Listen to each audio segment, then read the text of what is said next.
Hello students, कैसे आप लोग? आवाज़ ठीक से आ रही है?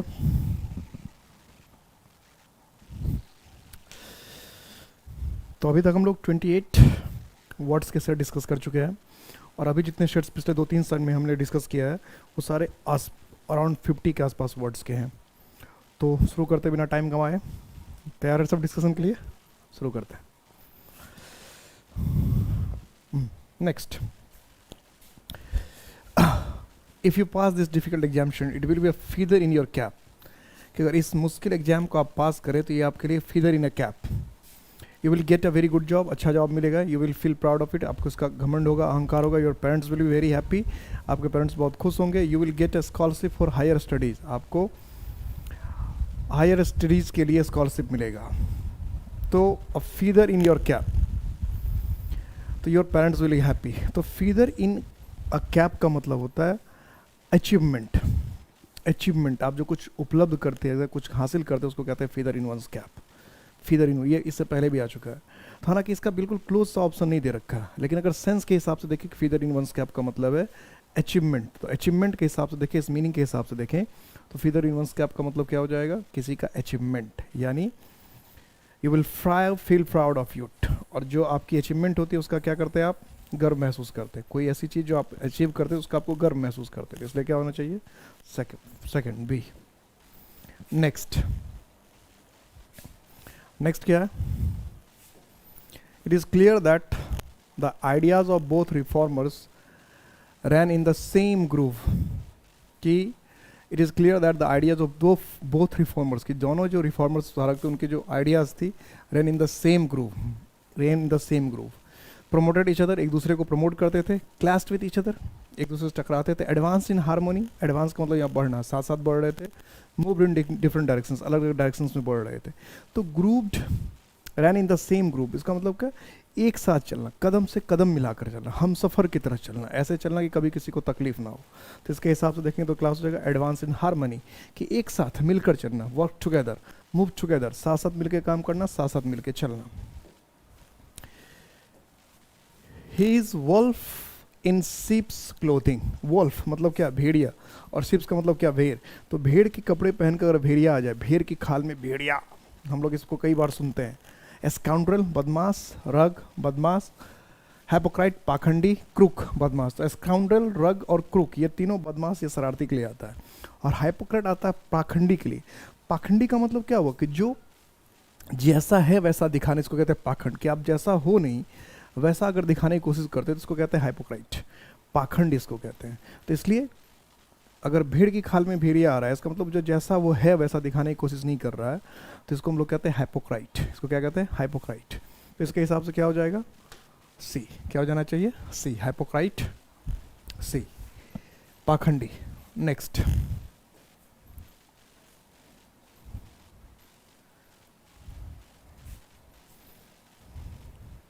ही is in the habit of chewing the curds. He is in the habit of chewing the curds, उसको आदत है chewing the curds, chewing the curds.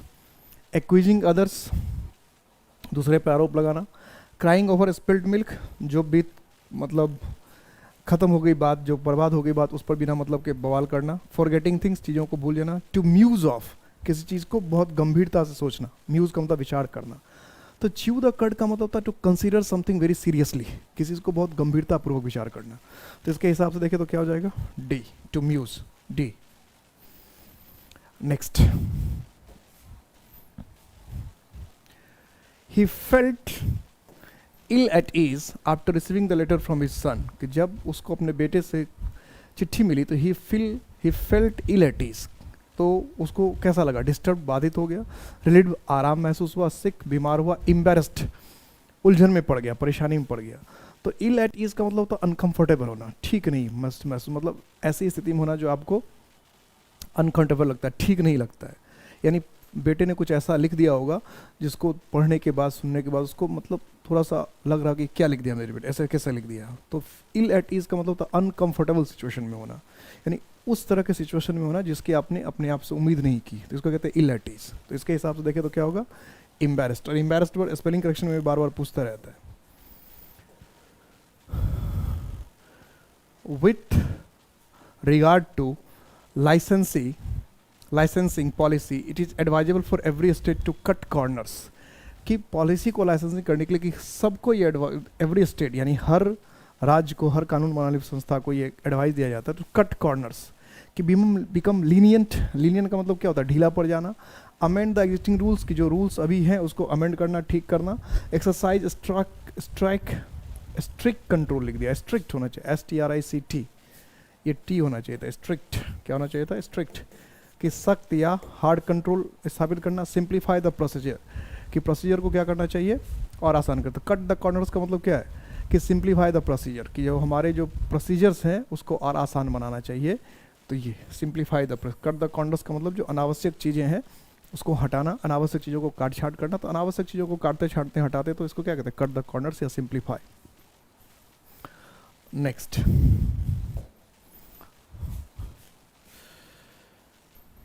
ये मुझे लगता है कि इतने सेट जो हमारा उसमें पहले भी आ रखा है. If you rub him the wrong way he is bound to react, कि अगर आपने उसको गलत तरीके से रब किया, he is bound to react, तो वो क्या करेगा? रिएक्ट करेगा, प्रतिक्रिया करेगा. Annoy him, abuse him, flatter him, encourage him. तो रब हिम द रॉन्ग वे यानी किसी को अगर मसाज करना है और गलत तरीके से गले का दबा दबा के मसाज करने के लिए हाथ को यूँ मोड़ मोड़ के रब करे तो फिर किसी को चिढ़ ही जाएगा. तो रब इन द रॉन्ग वे का मतलब होता है गलत तरीके से किसी को, मतलब किसी के साथ गलत हरकत करना. तो इसके हिसाब में किसी को वो काम कर देना इससे सामने वाला गुस्सा हो जाए. तो अगर इसके हिसाब से देखें तो क्या हो जाएगा?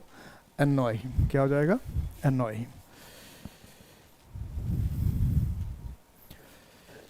He is in the habit of responding at the drop of hat.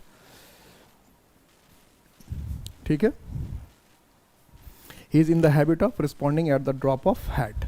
तो उसको हमेशा ये आदत है, हमेशा ये आदत है कि वो क्या करे? ड्रॉप ऑफ हैट, रेस्पॉन्ड करे, प्रतिक्रिया करे. थॉटफुली, सोच समझ कर. वाइजली, सोच समझ कर. तो वाइजली और थॉटफुली तो एक जैसा ही मीनिंग हो गया. विदाउट डिले, बिना किसी डिले के. फुलिसली, बेवकूफ़ की तरह. तो at the drop of a hat का मतलब क्या? एकदम तुरंत, कि तुरंत बिना सोचे समझे तुरंत रिएक्ट कर दिया. अगर इसके हिसाब से देखें तो क्या हो जाना चाहिए? सी, विदाउट डिले, कि बिना सोचे समझे ही तुरंत, बिना किसी देर के रिएक्ट कर देना, बिना किसी देर के रिएक्ट कर देना. Next, you can not throw dust in to my eyes. ये तो पहले से भी आ चुका है, तो इसको तो हम लोग ज़्यादा दिमाग नहीं लगाएंगे. अब देखते हैं ना. हर्ट मी, नुकसान पहुंचाना. अब्यूज़ मी, गाली देना. टेरिफाई मी, डराना. चिट मी, धोखा देना. तो throw dust in to one eyes का मतलब क्या होता है? धूल झोंकना. तो इसके हिसाब से हमारा ऑप्शन क्या हो जाएगा? डी. पहले भी आ चुका था इसलिए इस पर ज़्यादा टाइम नहीं देना था.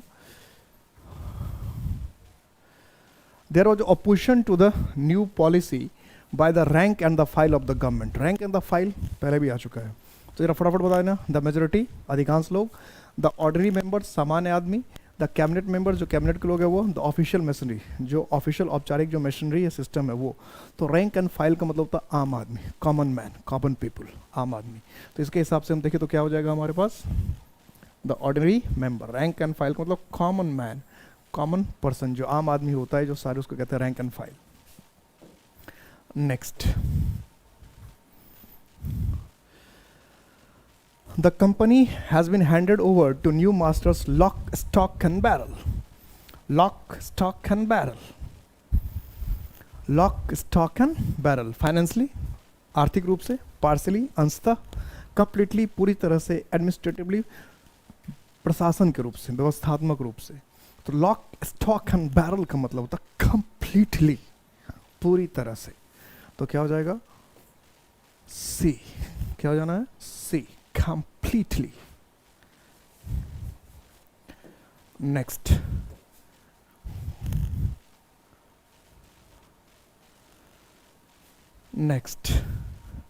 dowry is a burning question of the day.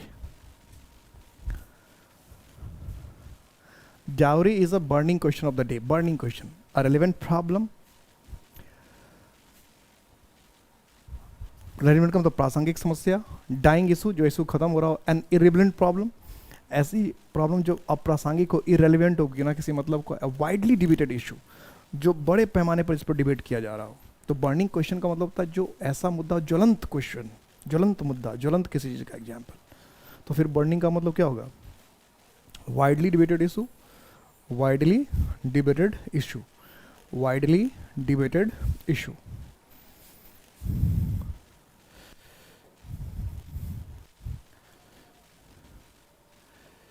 You must not means matters, tell the truth, कि तुम्हें मीन्स मैटर, बातों को घुमाना फिराना इधर नहीं, टेल द ट्रूथ, सच सच बोलो, कट शॉर्ट मतलब रिड्यूस करना, कीप सेक्रेट, सेक्रेट गुप्त बना के रखना, टेल विथ फ्रैंकनेस, साफ साफ बता देना, not to tell the whole truth. तो मीन्स द मैटर्स का मतलब होता है जो कि बातों को घुमा फिरा करके वैसे कहने की आदत। तो मीन्स मैटर्स, तो मीन्स मैटर्स का मतलब क्या कि not to tell the whole truth, मतलब बात को पूरी तरह से छुपा, मतलब इसका जो दो ऑप्शन है वो काफ़ी क्लोज है।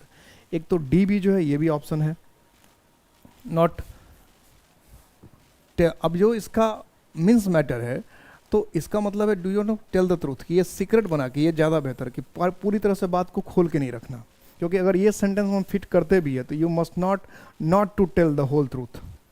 तो क्या कहते हैं कि तुमको पूरे सच बोलने की जरूरत नहीं है, तुम सच बोलो। ये क्या मतलब होगा, ये सेंस अगर हम ले भी ले तो फिट नहीं बैठता कि तुमको पूरे सच बोलने की जरूरत नहीं है, यू मस्ट, क्योंकि मस्ट इसमें नॉट ऑलरेडी है। और फिर क्या है, not to tell the whole, कि तुम्हें पूरे सच बोलने की जरूरत नहीं है, दो बार नेगेटिव आ जा रहा है, इसलिए बेहतर ऑप्शन क्या है मीन्स। वैसे मीन्स द मैटर्स का मतलब होता है कि बातों को साफ साफ नहीं बताना, ये समझ में आ रही है। मीन्स मैटर का मतलब किसी बात को साफ साफ नहीं बताना, कुछ कुछ छुपा छुपा कर रखना, यानी सारी बातें खोलकर स्पष्ट रूप से नहीं बताना। Next, the sailor found himself between the devil and the deep sea, between devil and the deep sea, devil and the deep sea, loss in the deep ocean, कि बहुत गहरी सागर में डूब गया, खो गया, फेसिंग टू चैलेंज, दो चैलेंजेस को सामना कर रहा था, facing two equally bad alternatives, कि दो बुरे विकल्प, एक जैसे बुरे विकल्प का सामना करना, कन्फ्रंटिंग टू अपॉर्चुनिटीज, दो अपॉर्चुनिटी का सामना करना। तो ये जो मीनिंग होता है इसको ऐसे हिंदी में कहते हैं आगे कुआं पीछे खाई, हिंदी में क्या कहते हैं, आगे कुआं पीछे खाई। इसका मतलब एक ही तरह के दो जो समस्याएं होती है और दोनों बुरी ही होती है, उसका सामना करना। आगे कुआं पीछे खाई मतलब दोनों समस्या ही है, दोनों बुरी ही है, इसको हम लोग कहते हैं facing two equal bad alternatives, between the devil and the deep ocean sea, दो बराबर खतरनाक बुरी समस्याओं का सामना करना, हिंदी में कहते हैं आगे कुआं पीछे खाई। ठीक है, नेक्स्ट,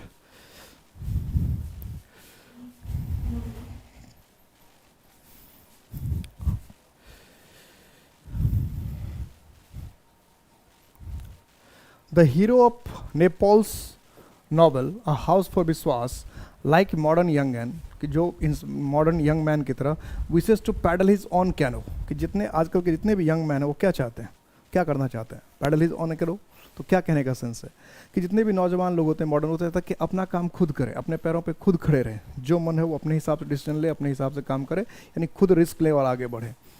तो लीड इन इंडिपेंडेंट लाइफ जीना चाहते हैं, डिपेंड ऑन हिमसेल्फ, अपने आप पर निर्भर करना चाहते हैं, make the best of his life, अपने जीवन का सबसे बेहतर बनाना चाहते हैं, he have his own means of livelihood, कि अपने जीवन जीने का तरीका खुद से ढूंढना चाहते हैं। तो पैडल इज ऑन कैनो का मतलब अपने हिसाब से जीना, अपनी ज़िंदगी को अपने इंडिपेंडेंट, यानी बिना किसी रोक टोक के। तो इसका मतलब क्या हो जाएगा, ये लीड एन इंडिपेंडेंट लाइफ, को बेफिक्र होकर अपने जीवन जिसमें कोई रोक टोक करने वाला ना हो, अपने हिसाब से लोग जिए। हालांकि ये कभी कभी खतरनाक भी होता है।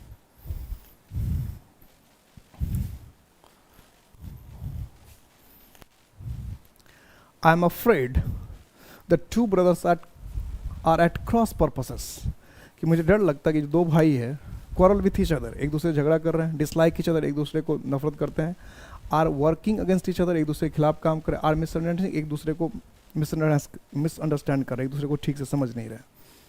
तो क्रॉस पर्पसेस का मतलब होता है बिल्कुल क्रॉसेस का मतलब क्या, अपोजिट, कि एक दूसरे का जो मकसद है वो मैच नहीं कर रहा है, एक दूसरे का मकसद मैच नहीं कर रहा है, इसका मतलब क्या हो गया, अपोजिट। तो फिर क्या होगा, सी, क्या आंसर होना चाहिए, सी।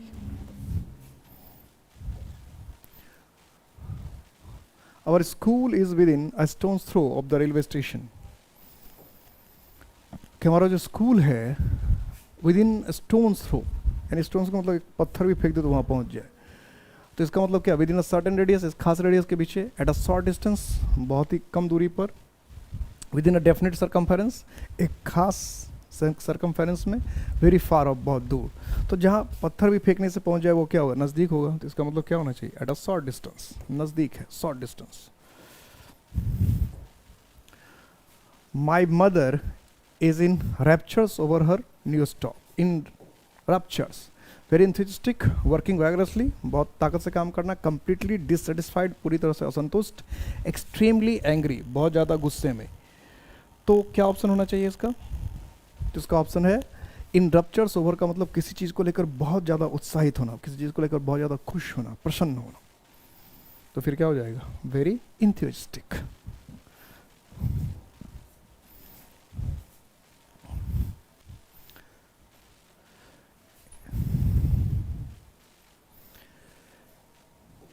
It was out of place for him to talk on politics when the seminar was arranged to discuss recent trends in literature.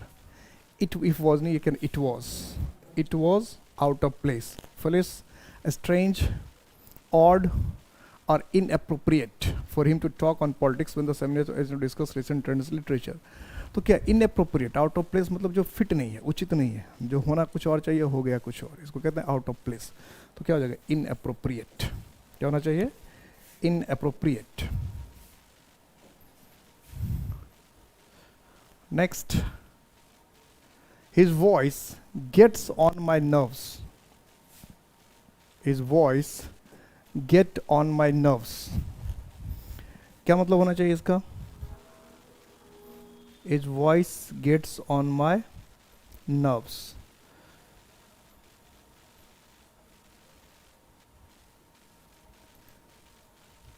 His voice get on my nerves.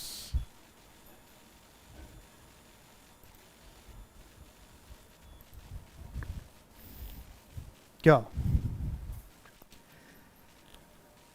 तो makes me sad, irritates me, makes me ill, pierces my, ये पिछले set में भी हम लोग कर चुके हैं। तो gets on my nerves का मतलब क्या? किसी को गुस्सा दिलाना, किसी को चिढ़ा देना। तो क्या हो जाएगा? irritates, गुस्सा दिलाना, irritates me. 20.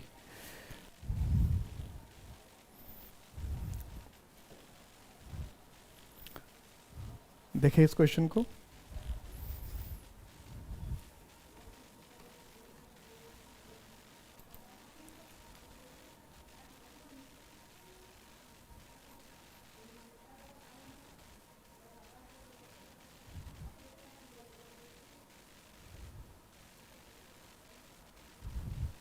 क्या आंसर है इसका?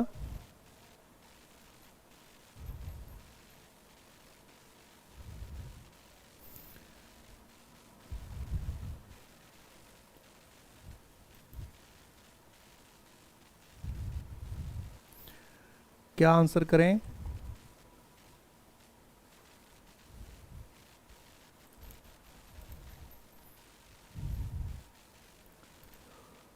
क्या केस का answer?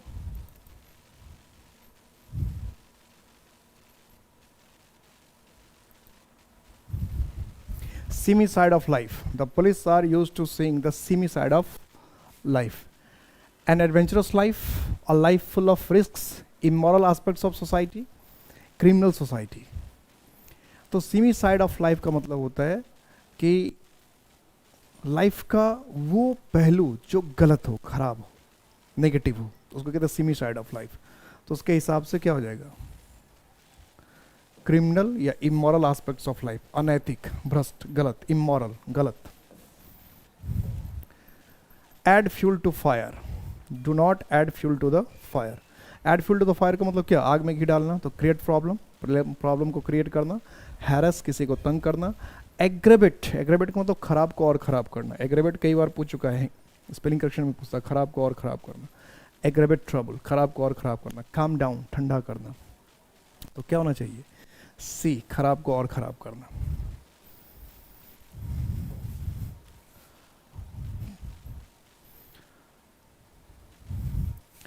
Some people have a habit of wearing their heart on their sleeve. Wearing heart यानी जो heart है उसको sleeve यानी बाहर रखना, शर्ट वगैरह पे, पॉकेट वगैरह के सामने रखना, या स्लीव जो है जिसको स्लीव कहते हैं इसको. तो avoiding being friendly with others, दूसरे से फ्रेंडली नहीं होते. Saying something which is not to be taken seriously, ऐसी बात करते जो सीरियसली लिया नहीं जाना चाहिए. Exposing their inner most feelings, अपने अंतर की भावनाओं को बता देते हैं. Wasting their time on unnecessary details, unnecessary details पर अपना समय बिता देते हैं. तो अपने दिल की भावनाओं को जो बिना सोचे समझे व्यक्त कर देते हैं कहीं भी, किसी से भी, उसको कहते हैं वियरिंग, दिल फेक होना. तो अपने जो अंतरतम आपकी भावनाएं, फीलिंग्स, उसको थोड़ा छुपा के रखना चाहिए. तो इसके हिसाब से क्या ऑप्शन हो जाएगा? C. C. Next,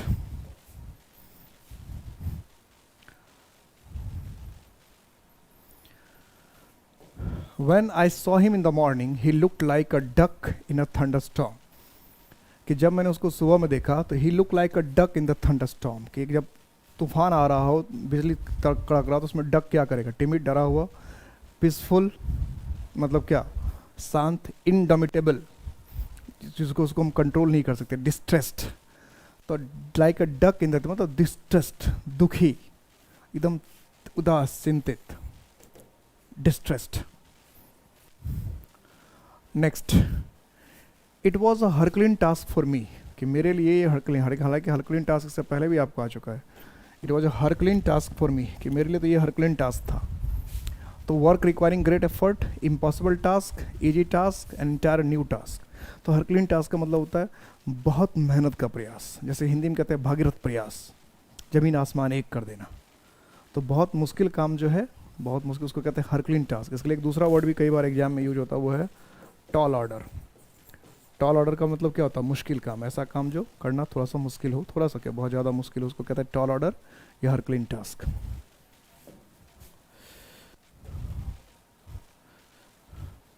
In everything that he does, he has an eye to the main chance. In everything that he does, he has an eye to the main chance, कि हर काम वो जो करता है उस पर उसका ध्यान क्या रहता है? Main chance. भी ऑर्गेनाइज्ड वेल, उसको ठीक से ऑर्गेनाइज करता है। He evinces interest only in the big things, one सिर्फ बड़ी बड़ी चीज़ों में अपनी नज़र गड़ाए रखता है। He does not leave things to chance, वो किसी चीज़ को मौके किस्मत के भरोसे नहीं छोड़ता। His object is to make money, उसका जो ऑब्जेक्ट रहता है वो पैसे कमाने पर उसका ध्यान रहता है। तो यानी उसका जो means eye to the main chance, तो मेन चांस का मतलब क्या, कि जो इम्पॉर्टेंट थिंग है, जो महत्वपूर्ण चीज़ है, एकदम उस पर हर काम में जो महत्वपूर्ण चीज़ है उस पर ध्यान रखना, जो मेन चीज़ है। तो इसके हिसाब से क्या हो जाएगा? B. Next, the sight of the accident made my flesh creep, कि जो एक्सीडेंट का साइट देखा उसके मेरा माई फ्लेश क्रीप, यानी जो मांसपेशियां हैं वो भी इधर उधर सरकने लगी। मांसपेशियां, समझो क्या हाल हुआ होगा। तो वरीड पे चिंतित करना, फ्राइटेंड में डरा देना, कंफ्यूज में, ड्रीम माई टेंशन, तो एकदम भयभीत कर देना, डरा देना, एकदम सदमे में आ जाना। तो फ्राइटेंड क्या होना चाहिए? Frightened. Manoj always keeps himself to himself, कि मनोज जो है वो हमेशा अपने आप को अपने आप के पास रखता है। अब इसका क्या मतलब? Is selfish, does not take sides, किसी का पक्ष नहीं लेता। इज अनसोशेबल, मिलता नहीं लोगों से। और इज़ टू बिजी, और हमेशा ज़्यादा व्यस्त रहता है। तो Manoj always keep himself to himself, इसका मतलब ज़्यादा लोगों से घुलता मिलता नहीं है, यानी अनसोशेबल है, कि ज़्यादा लोगों से घुलना मिलना उसको पसंद नहीं है। तो ये अनसोशेबल ज़्यादा है, कि सोसाइटी में लोगों से मिलना घुलना ये सब उसको पसंद। हालांकि इसका ये ऑप्शन भी हो सकता है, इज़ टू बिजी, कि अपने आप को हम लोग बहुत ज़्यादा बिजी रखते हैं, लेकिन ये बिजी रखना एक अलग काम है। कीप वन स्टेप का मतलब कि दूसरे लोगों से मिलने जुलने की टेंडेंसी ही नहीं रखना, दूसरे लोगों से ज़्यादा बातचीत ही नहीं करना। ये है कीप वन स्टेप, मतलब अपने में खोए रखना, अपने चाहे बिजी हो ना हो अपने में लगे रहना। एक तो कि अपने आप को हमेशा व्यस्त रखना, काम में लगा कर रखना, वो अलग चीज़ है। उसके बाद भी लोग सोशल हो सकते हैं, समाज के लोगों से मिलते हैं। और कुछ है कि अपने आप में बिजी रहना, अपने आप में लगे रहना, किसी दूसरे से ज़्यादा मतलब नहीं रखना। She was received by her friends with open arms, उसके दोस्तों ने उसे रिसीव किया कैसे? ओपन आर्म्स, खुले दिल से, खुले बाहों से। तो इनडिफरेंटली मतलब क्या, कि मतलब बिना भेदभाव के, इनडिफरेंटली मतलब कोई इस पर असर ही नहीं पड़ा था। वार्मली, गर्मजोशी के साथ। कैजुअली, हल्के में। कोल्डली मतलब ठंडे दिल से नहीं, काफ़ी जोशो खरोश से नहीं। तो विथ ओपन आर्म्स का मतलब होता है एकदम खुल के, जोशो खरोश के साथ, काफ़ी जोशो खरोश के साथ। उसके हिसाब से हम देखें तो क्या हो जाएगा? वार्मली, खुल के, विथ ओपन आर्म्स मतलब जोशो खरोश के साथ। कमल was left high and dry by his friends when he lost all his money, कि जब उसके सारे पैसे चले गए, ख़त्म हो गए, तो उसके दोस्त ने क्या किया? उसको left high and dry, isolated, अकेले छोड़ दिया। रिजेक्टेड, खारिज कर दिया। वुंडेड, घायल कर दिया। डिप्रेस्ड, उदास कर दिया। तो लेफ्ट हाई एंड ड्राई का मतलब बिल्कुल आइसोलेट, अकेले छोड़ देना, जहाँ देखने वाला कोई ना हो, सुनने वाला कोई ना। तो आइसोलेटेड, बिल्कुल अकेला, तनहा। तो क्या हो जाएगा? क्या ऑप्शन हो जाना चाहिए था? आइसोलेटेड। क्या ऑप्शन हो जाएगा? Isolated. Next, the report calls in question all previous research on the subject, कि इस रिसर्च पर जितने भी सब्जेक्ट पर जितने रिसर्च हुए इसको कॉल्स इन क्वेश्चन यानी रिकॉल्स याद करता है, क्रिटिसाइज निंदा करता है, चैलेंजेस चुनौती देता है, और टेक्स नोट्स ऑफ मतलब उसका ध्यान लेता है। तो कॉल इन क्वेश्चन का मतलब होता है किसी चीज़ का, किसी चीज़ पर सवाल पूछना, किसी पर शक संदेह करना। तो इसके हिसाब से देखें तो फिर क्या हो जाएगा, क्रिटिसाइजेस, कि निंदा करना किसी चीज़ के संबंधित, मतलब किसी पर संदेह करना, संदेह करते मतलब उसका निंदा करना, उसके फेवर में नहीं बोलना। I am sure he means business मतलब क्या, he is earnest, he is inquisitive, is a trader, is anxious to make profit, is earnest. Earnest का मतलब किसी चीज़ को लेकर एकदम सीरियस होना, मीन्स बिजनेस का मतलब किसी काम को लेकर एकदम सीरियस होना, अपने काम से मतलब रखना, किसी काम को लेकर एकदम जिज्ञासु होना, सीरियस होना। तो इसके हिसाब से हम चले तो क्या, इज अर्नेस्ट, कि मीन्स बिजनेस मतलब एकदम सीरियस। अब मीन्स बिजनेस का मतलब तो अपने मकसद से मतलब रखना, किसी काम को लेकर अपने काम से काम रखना, या जो आप काम करने के लिए उसके प्रति गंभीर होना। जैसे कहते आई मीन बिजनेस, इसका मतलब क्या, I am serious about my work. तो जो अपने काम के लिए सीरियस है, जो अपने काम को करना चाहता है, जरूरी कि उससे प्रॉफिट ही हो, जो उसका काम है वो करना वो चाहता है, इसको कहते हैं मीन। जैसे मैं पढ़ाने आता आई मीन बिजनेस का मतलब कि मुझे अगर पढ़ाने में डिस्टर्ब करेगा तो मैं उसको बुरा मान जाऊँगा। कोई खेलने के लिए गया, अब उसको खेलने से कोई रोकेगा तो वो बुरा मान, वो कहेगा आई मीन बिजनेस, यानी मैं खेलने आया तो मुझे खेलने दो, मैं पढ़ाने आया तो मुझे पढ़ने दो, कोई पढ़ने आया तो मुझे पढ़ने दो। आपको आप क्लास में गए बैठ कर पढ़ने के लिए कोई आपको डिस्टर्ब कर देगा, आई मीन बिजनेस, मैं आप सीरियस पढ़ने के लिए आया, मुझे पढ़ने दो, मतलब जिस काम के लिए आना उस काम को लेकर सीरियस होना। I just paid him a left handed compliment, left handed compliment, honest ईमानदार, अ वेल डिजर्व बिल्कुल ठीक ठाक, एंड इनसिंसियर मतलब क्या, बिल्कुल गंभीरता से नहीं, और फ्लैटरिंग मतलब चापलूसी। तो लेफ्ट हैंडेड कॉम्प्लीमेंट का मतलब होता है कि आप करना तो वर्ड तो यूज करते हैं प्रशंसा वाला, लेकिन आप उसको, उसका मेन मकसद आपका होता है शिकायत करने से। कोई बहुत मोटा पतला है, बहुत मोटा है, तो उसको आप अगर उसको मजाक बनाना चाहते हैं तो आप कहते हैं वो खाते पीते घर का है, तो आप एक्चुअली कहना चाह रहे हैं कि वो बहुत मोटा है, लेकिन आप उसको ये नहीं कहेगा कि मोटा, आप उसकी दूसरी तरफ से मजाक बना रहे, वो खाते पीते घर का है। तो इसी तरह की बात को कहते हैं लेफ्ट हैंडेड कॉम्प्लीमेंट, जिसको हिंदी में कहते हैं जूते भिंगा कर मारना। तो इसलिए इसका हुआ इनसिंसियर, लेफ्ट हैंडेड कॉम्प्लीमेंट का कहते हैं इनसिंसियर, जो सिंसियर बात नहीं है, जिसका मतलब कुछ और होता है, कहता कुछ और है। Once in a while, once in a while, he might gamble a little, gamble का मतलब क्या है, जुआ खेलना, फ्रीक्वेंटली अक्सर, कंटिन्यूसली लगातार, सेल्डम कभी कभार, ओकेजनली, ओकेजनली मतलब कभी कभी। तो वंस इन अ वाइल इसका मतलब शायद ही कभी बार, seldom, once in a while मतलब ना के बराबर। तो ना के बराबर ऑप्शन क्या है, ज़्यादा बेहतर है, सेल्डम, वंस ना के बराबर। Next, I stood my ground, ये पहले भी आ चुका है। In spite of many pressures, की बहुत सारे दबाव के बाद भी मैं अपने stood to ground, remained firm पक्का रहा, वाज ऑब्स्टिनेट, ऑब्स्टिनेट का मतलब क्या, हठी या जिद्दी रहना, वाज प्रेजुडिस्ड मतलब पूर्वाग्रही होना, फेल्ट से कि हिल जाना, रिमेंड फर्म अपनी ज़मीन पे टिका रहना, अपनी बात से टिका रहना। तो इसके हिसाब से देखें तो क्या होगा, रिमेंड फर्म, कि जो मुझे करना था मैं वही करते रहा। तो आई स्टूड माई ग्राउंड मतलब अपनी बात पर टिके रहना, अपने सिद्धांत और अपने आदर्शों से टिके रहना, इसको कहते हैं stood my ground. The train was late, the train was late, we had to kick our heels, तो चूंकि ट्रेन लेट था तो इसलिए मैं क्या करना पड़ा कि we had to kick our heels, तो रन फास्ट बहुत तेज से दौड़ना पड़ा, वेट eagerly मतलब उत्साह जागरूकता से या मतलब बड़ी चाहत से इंतजार करना पड़ा, वेस्ट टाइम समय बर्बाद करना पड़ा, प्ले सम गेम तो कुछ खेल खेलना पड़ा। तो किक अवर हिल्स का मतलब क्या था, वेट करते, इंतजार करते रहना, इंतजार करते रहना। तो इंतजार करने का बस एक ही ऑप्शन है, इसलिए यही होगा कि किसी का इंतजार करते रहना कि कब आएगा कब आएगा कब आएगा। द पार्टी स्टॉलवर्ड्स, स्टॉलवर्ड्स का मतलब क्या होता है, बहुत ताकतवर योद्धा टाइप के लोग, stalwarts. Have advised the president, president को एडवाइस किया तो take it lying down for a while, तो टेक इट लाइंग डाउन मतलब थोड़ी देर के लिए उसको टेक इट लाइंग डाउन क्या कहने का, टू शो नो रिएक्शन की रिएक्शन ना दिखाए, टेक रेस्ट आराम करे, to be on the defensive सुरक्षात्मक हो जाए, टू बी कॉशस सावधान हो जाए। तो टेक इट लाइंग डाउन का मतलब होता है कुछ समय तक अपनी तरफ से रिएक्शन नहीं करना, मतलब कि आपको अपना तो कोई रिस्पॉन्स नहीं दिखाना, मतलब किसी चीज़ को छोड़ देना थोड़ी देर के लिए, ऐसे कहते हैं छोड़ देना थोड़ी देर के लिए, तो छोड़ देने के लिए छोड़ देना थोड़ी देर के लिए, रिएक्शन नहीं दिखाना। तो इसके हिसाब से देखें तो क्या हो जाएगा, टू शो नो रिएक्शन, ये होना चाहिए कि थोड़ी देर के लिए आप छोड़ दीजिए। उसके कोई रिएक्शन अपना नहीं दिखाए, कोई प्रतिक्रिया अपना मत दिखाइए। हिज हार्ड अर्न मनी, कि बड़ी मेहनत से जो, हार्ड अर्न मनी का मतलब क्या, जो मेहनत से कमाया गया, has gone down the drain, वो नाले में चला गया। इसका मतलब क्या, हैज़ बीन इन्वेस्टेड, बर्बाद कर दिया गया, हैज़ बीन स्पेंड, खर्च कर दिया गया, हैज़ बीन कलेक्टेड, इकट्ठा कर लिया, हैज़ बीन लूटेड, लूट लिया गया।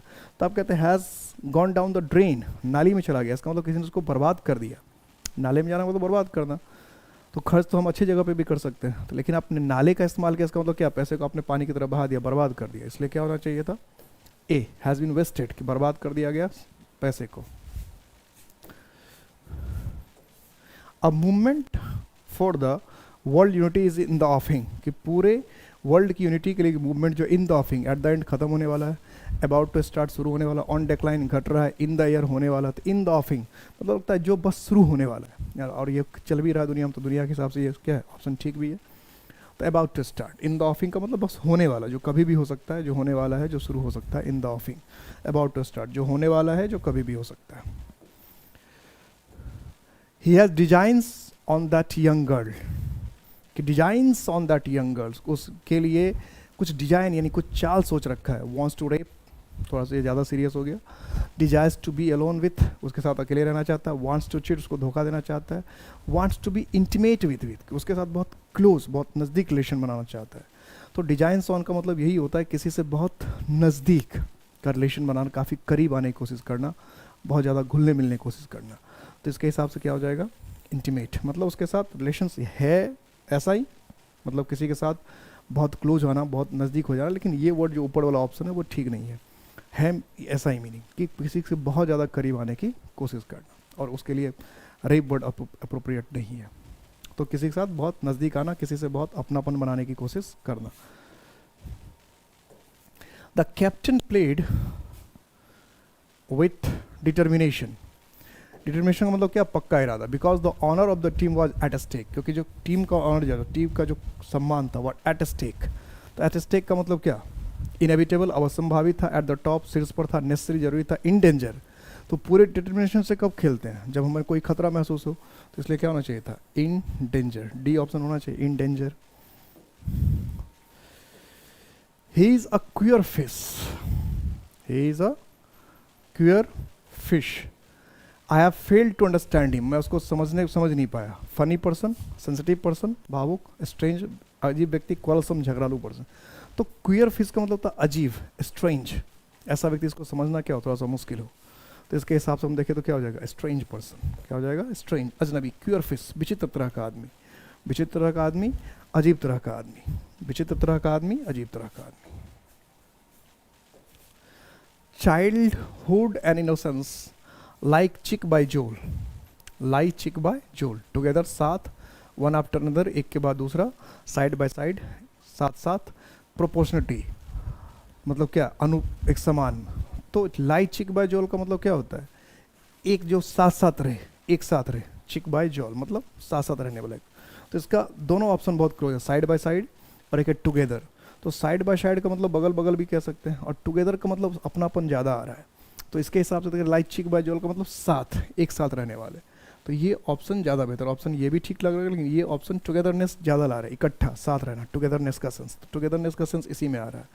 साइड बाय साइड में टुगेदर हो ये जरूरी नहीं है। टुगेदर का मतलब क्या है, अपनापन, तो अपनापन भी तो होना चाहिए। तो टुगेदर ज़्यादा बेहतर ऑप्शन है। He is really a broken read, कि वास्तव में वो क्या है, ब्रोकन रीड है। तो ब्रोकन रीड का मतलब क्या, फ्रस्ट्रेटेड पर्सन, देखो ये ऑप्शन भी ठीक ठाक लग रहा है। अनसक्सेसफुल पर्सन, असफल व्यक्ति, ये भी ठीक ठाक लग रहा है। डिपेंडेबल, किसी पर निर्भर करने वाला।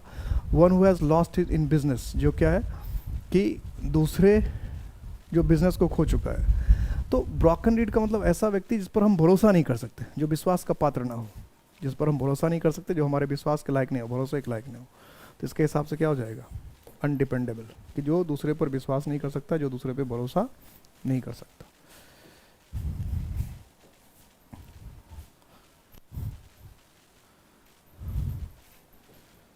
No caring for the family, कि फैमिली के लिए केयरिंग ना करे। Devendra wanted to gather roses only, और वो क्या करता है, सिर्फ रोजेज गैदर करना चाहता है। और केयर के लिए, फैमिली के लिए कोई केयर नहीं करते। Wanted to paint a rosy picture of the past, past का एकदम रोजी पिक्चर बनाना चाहता है।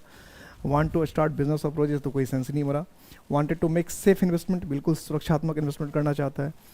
Wanted to seek all the enjoyment of life, जीवन की हर खुशी चाहता है. इसका मतलब यही ऑप्शन हो सकता है. सबसे अच्छा ऑप्शन तो ये लग रहा है कि भाई फैमिली के लिए केयर नहीं कर रहा है और दुनिया की उसको जितनी खुशी चाहिए वो उसके पीछे पड़ा हुआ है, यानी अपनी अपनी खुशी के पीछे पड़ा हुआ है. तो ये नहीं होगा. लाइफ की जब रिस्पॉन्सिबिलिटी होती है तो हमें अपनी कुछ चीज़ों को भी क्या करना पड़ता है, त्यागना पड़ता है, छोड़ना पड़ता है. ये लाइफ का इंपॉर्टेंट पार्ट है.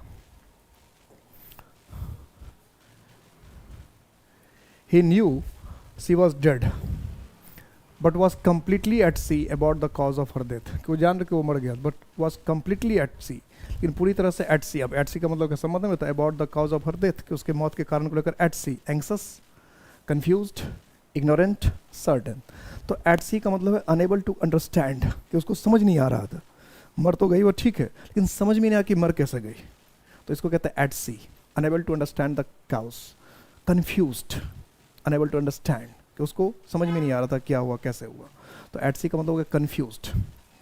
कन्फ्यूज के लिए दूसरा वर्ड भी होता है एट सी के लिए, कभी कभी आता है इनफिक्स, इनफिक्स, ये भी है. तो इनफिक्स और एट सी दोनों का सेम मतलब था कन्फ्यूज्ड, कि समझ में नहीं आना क्या करे क्या ना करे, कैसे क्या हो गया ये समझ में नहीं आना.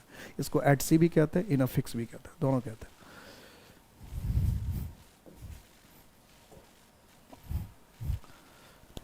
His most trusted friend prove to be a snake in the grass, कि उसका जो सबसे भरोसेमंद फ्रेंड था prove to be a snake in the grass. Cowardly and brutal, डरपोक और निर्दयी. अनरिलायबल एंड डिसीटफुल, भरोसेमंद ना हो और धोखेबाज हो. हिडन एनिमी, छुपा हुआ दुश्मन. लो एंड मीन, नीच और बुरा. तो स्नेक इन द ग्रास का मतलब क्या होता है? जिस पर हम भरोसा नहीं कर सकते और जो धोखेबाज भी हो. आस्तीन का सांप, हिंदी में इसको क्या कहते हैं? आस्तीन का सांप. तो इसके हिसाब से हम देखें तो क्या होगा? बी, आस्तीन का सांप. It was after a long time, कि लंबे समय के बाद, the police was able to lay the thief by the heels. To run fast after, उसके पीछे दौड़ पाया. प्ले ट्रिक्स ऑन, चालबाजी कर पाया. चेज एंड कैप्चर, उसको पीछा किया और कैप्चर कर लिया. अरेस्ट, गिरफ्तार करना. तो ले the thief by the hills, ले द थिप बाय द, यानी ले समवन बाय द हिल्स. इसका जो ईडियम होता है वो क्या होता है? ले समवन बाय द हिल्स. इसका मतलब होता है किसी को गिरफ्तार करना, अरेस्ट कर लेना, किसी को अपने गिरफ्त में ले लेना. तो डी, पकड़ लेना. वैसे सी ऑप्शन भी ठीक ठाक लग रहा है, लेकिन सो सीधा इसका मीनिंग होता है वो किसी को अरेस्ट कर लेना, गिरफ्तार कर लेना. तो इसके हिसाब से क्या हो जाएगा? डी ऑप्शन हो जाएगा. Next, none of this hanky panky, please talk straight. Indifference का मतलब कोई मतलब नहीं. जगलड़ी, जादूगरी. डाइवर्सिफिकेशन मतलब इधर उधर घुमाना. ऑब्सेशन, किसी की बात को लेकर, ऑब्सेशन का मतलब क्या होता है? किसी बात को लेकर अड़े हुए रहना, किसी बात को लेकर हट या जिद दिखाना. इसको क्या कहते हैं? हैंकी, ये ऑब्सेशन. तो हैंकी पैंकी का मतलब क्या? इधर उधर की बातें, फालतू बातें, अनावश्यक बातें, गैर जरूरी बातें. तो कह रहा है इधर उधर की बातें नहीं, गैर जरूरी बातें नहीं, एकदम टू द पॉइंट जो बात है उसे बताइए. Please talk straight. तो क्या है? डाइवर्सिफिकेशन. हैंकी पैंकी मतलब इधर उधर की अननेसरी बातें, इधर उधर की अननेसरी बातें, ऐसी बातें जिसकी कोई आवश्यकता नहीं, कोई जरूरत नहीं, इस तरह की बातें करना क्या है? Hanky panky. तो हैंकी पैंकी मतलब अननेसरी डिटेल्स, अनावश्यक बातें, गैर जरूरी बातें, उस पर ध्यान नहीं देना. Next, the CM, the new CM stuck his neck out, यानी अपने गर्दन को बाहर निकाला. अब गर्दन को बाहर निकालेगा तो गर्दन कट भी तो सकता है. गर्दन को जब हम बाहर निकालेंगे तो गर्दन कट सकती है ना.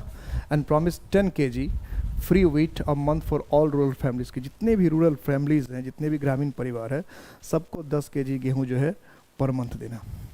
तो स्टिक मतलब क्या क्या? अब ये देना, और कितने ग्रामीण है, सबको 10, हर ग्रामीण परिवार को 10-10 kg फ्री देना गेहूँ. तो ये तो अपनी गर्दन कटवाने जैसा ही है.